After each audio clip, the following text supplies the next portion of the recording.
Hi, and welcome to your Module 2.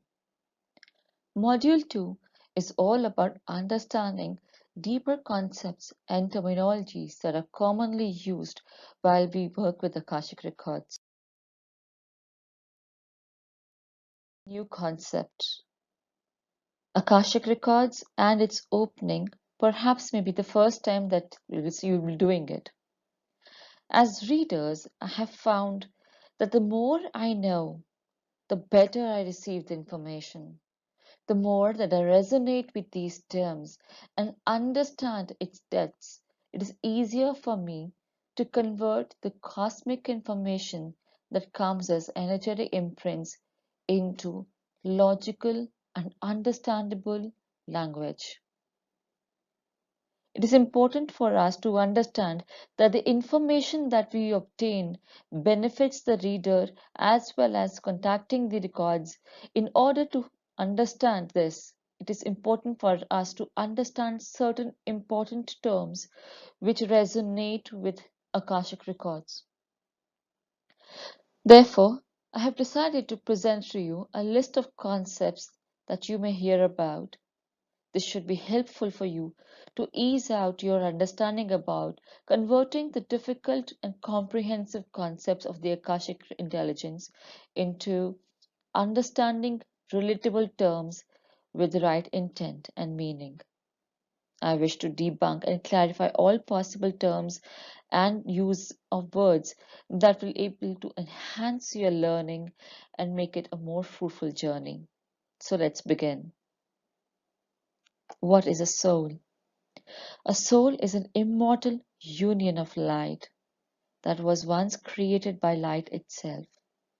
It is all expansive and seeks for growth and perfection. A soul is a small aspect of the Creator itself, the Creator of all that is.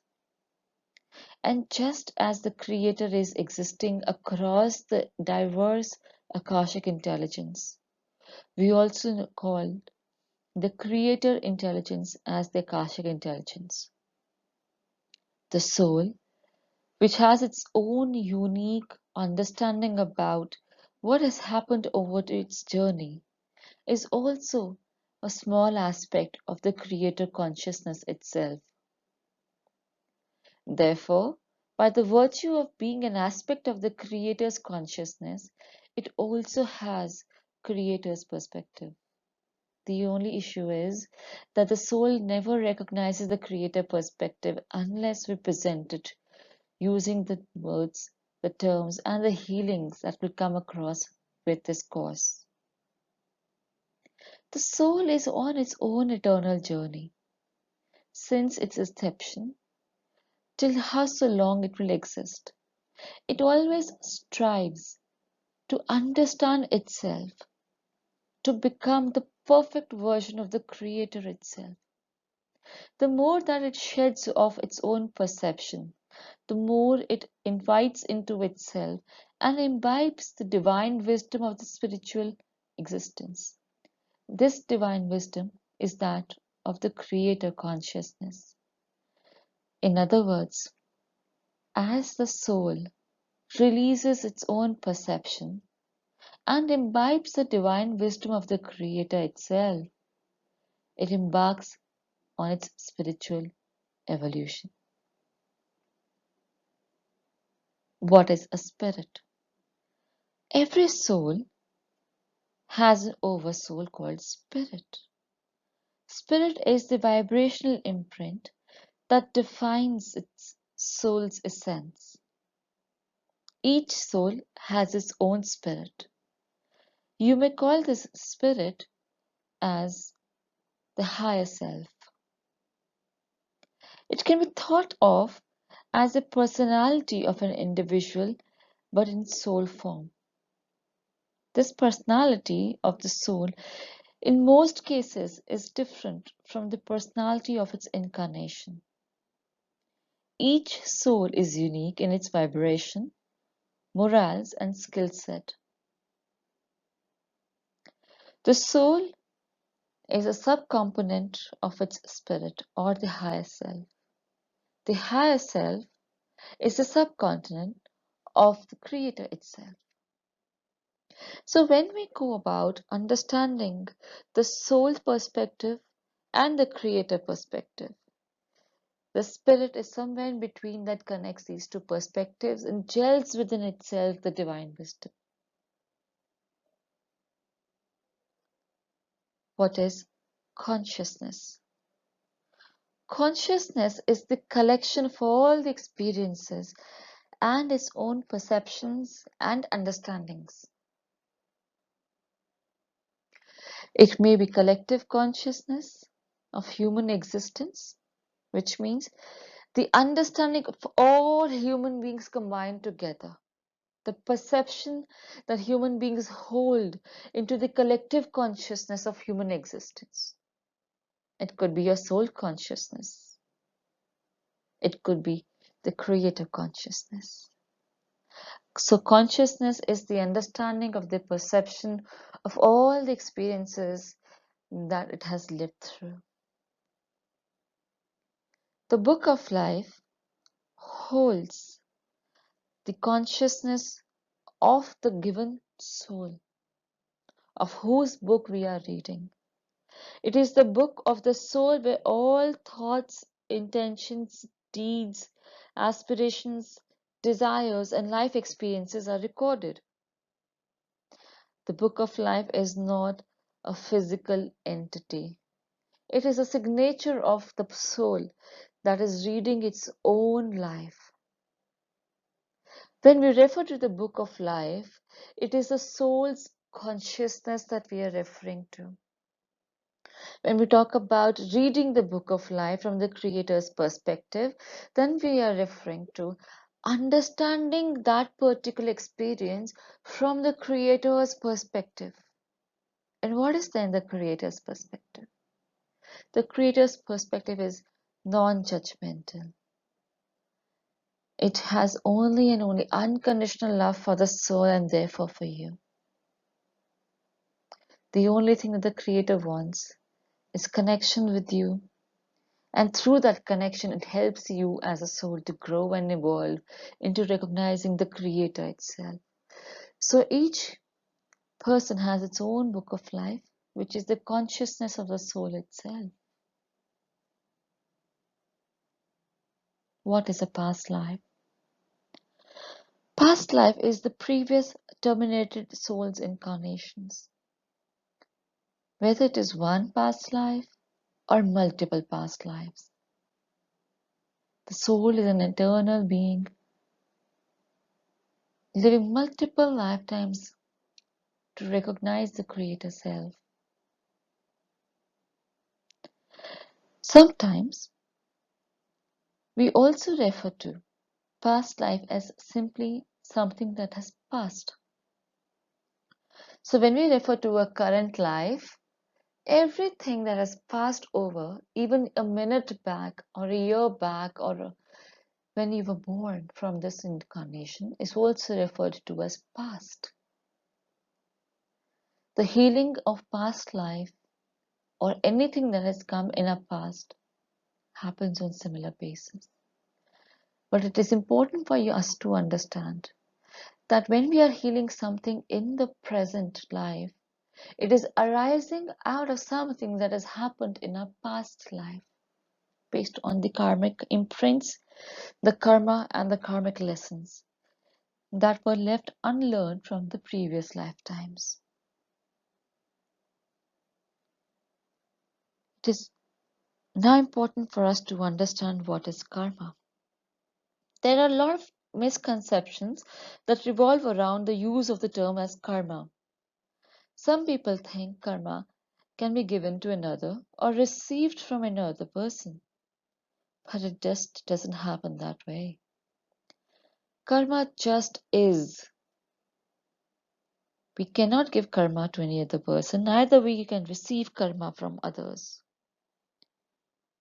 Karma is not something that we can ever give to any other person or receive from other person. You cannot give karma to someone else as it reflects our thoughts and action. It reflects onto yourself much like a mirror. One person cannot give a consequence to another as its own. Karma can extend through several lifetimes if the soul fails to understand the lessons behind the choice. Is karma good or bad, you may ask? Karma is neither good nor bad. It is only a teaching tool that we have here on the earth's plane of existence. It is an immediate feedback mechanism that helps us in our course correction. Therefore, karma can never be good or bad. It is only a mechanism to give a feedback to our soul about what it has to learn and what it has learned. Karma is a response to a situation in terms of how we think, the usage of words, the intent, and the actions. Thoughts are vital. They evoke feelings and emotions. And it is these feelings and emotions that promote the development of action. Note that it is important for us to understand that repeated thoughts become our beliefs. It is these beliefs that are vital for manifestation based on law of attraction.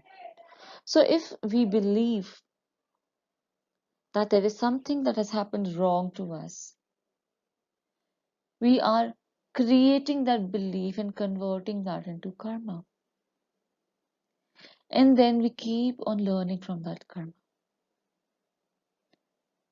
For example, if the mother is not able to breastfeed the child, the mother may believe or develop certain beliefs around itself that I am not a good mother. It is how pity on me that I cannot fulfill my responsibilities as a mother by breastfeeding my child. Mother may also have a lot of deep shame on its own femininity, that I am a female who cannot imbibe the virtues of femininity, which is breastfeeding the child. And as she keeps on repeating these thoughts in her mind, she gives rise to beliefs. These beliefs then start converting into action. The mother may become overly sensitive towards the need of the child as it is arising out of the guilt that I was not able to breastfeed my child when I had to.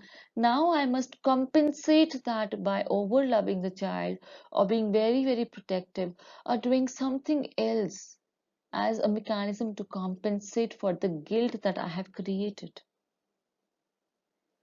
That leads to creation of karma.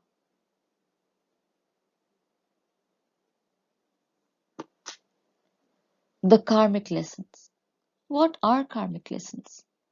Karmic lessons are accumulated lessons created or pending from previous lifetimes.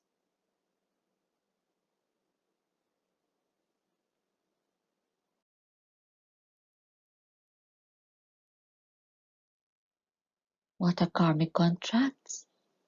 Karmic contracts are the agreements that the soul takes before coming into an incarnation to carry out certain transactions through which it will learn through the experiences that it will give to other people or other people will give to that soul. So all of these contracts are signed before coming into this incarnation with the other souls. For example, if you have had a difficult relationship with your mother or your father in this lifetime, you may be cursing them that my mother has not been good to me or my father had not been supportive of me. And we always keep on blaming that the experiences of misery that we are going through is because of them. But in reality, we have signed a soul contract with them before coming into this incarnation. We have signed a contract with terms and conditions as to how they will be giving us experiences and how we will be experiencing through those experiences. in order to learn certain lessons from previous lifetimes. If we keep imbibing the wisdom that will be coming through us from those experiences, we are able to clear the karmic baggage.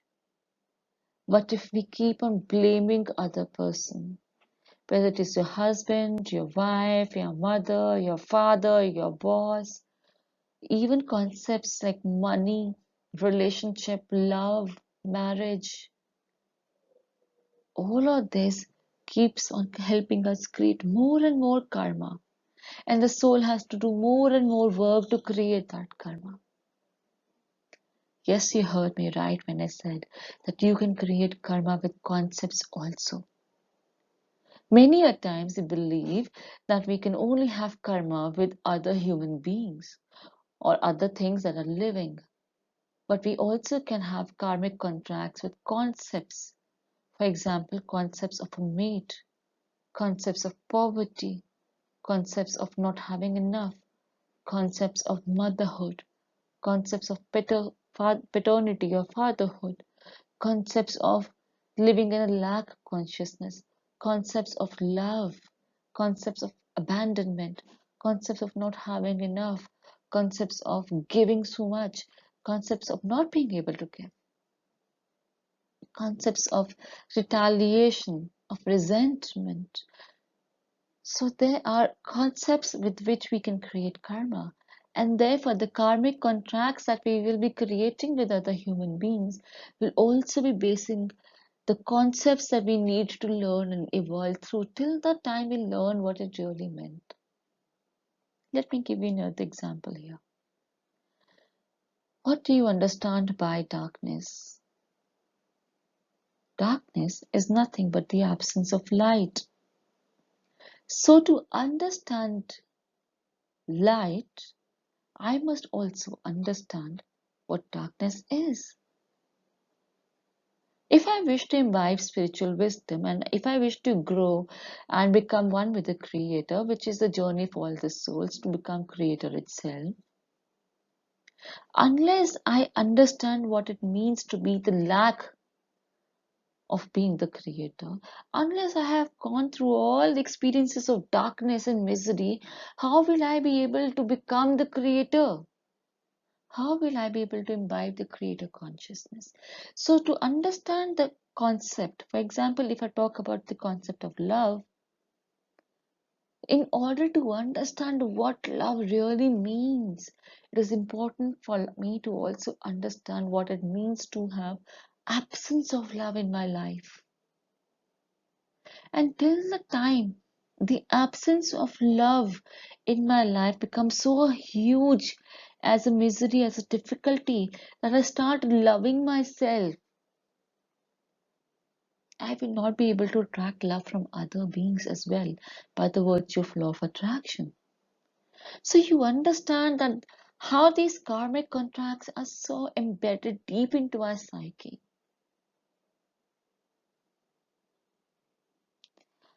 Basis the karmic contracts, we create these soul agreements that I was referring to. It is my soul's agreement with another soul for achieving a specific goal or a purpose, to understand certain lessons, and for the purpose of growth of its incarnation. When somebody is giving me a difficult time in this lifetime, it does not really mean that they have bad intentions for us. Though, from a human perspective, it does appear like that the other person wants something bad for me. For example, if my husband cheated on me, it may mean that my husband does not love me. Whereas there is a high probability that the same soul which has given you the most difficult time in this particular lifetime is the most loving soul in the soul consciousness with whom you have come into this incarnation. There is a possibility that perhaps the other soul is an evolved soul. And the soul has taken this difficult task of making you go through all the difficulties of this lifetime only out of love, so that it can help you support in your spiritual journey, so that you can move to the next spiritual level of growth. The other soul perhaps has come down into its soul energy so that it can help you overcome certain difficult lessons, so that you can grow as a soul and come to the level of other members of your soul tribe. So the ones that we always keep blaming perhaps be those who have been loving us most in the spiritual realm. This brings us to another understanding of what are guides. Though not very normally that you will be coming across these terms as guides and masters and beings of light and angels and guardian angels, but I thought it is important for you to understand that if you believe in these guides and masters, then it is likely that you might also be receiving Akashic intelligence through these beings. Though in this particular course, we will encourage you to directly connect with the creator consciousness, because each of these souls who are acting as guides and masters are also on their own spiritual journey and have not completely imbibed being the creator themselves. So if you have an access to connect with the creator directly, which we will be talking about in this course, you should ideally be directly connecting with creator consciousness. However, for the sake of your understanding, we will be giving you information about what are guides. Guides are beings who have dedicated their soul growth to the growth of other beings. They are of high evolutionary camaraderies, and they descend into lower spectrum of energy and dimensions to assist other souls of lower beings of lower dimensions to accelerate their spiritual evolution. What are masters? Masters are beings of higher evolutionary growth who have accumulated the needed lessons and now can help us assist into our own journey of the souls who have incarnated into human beings.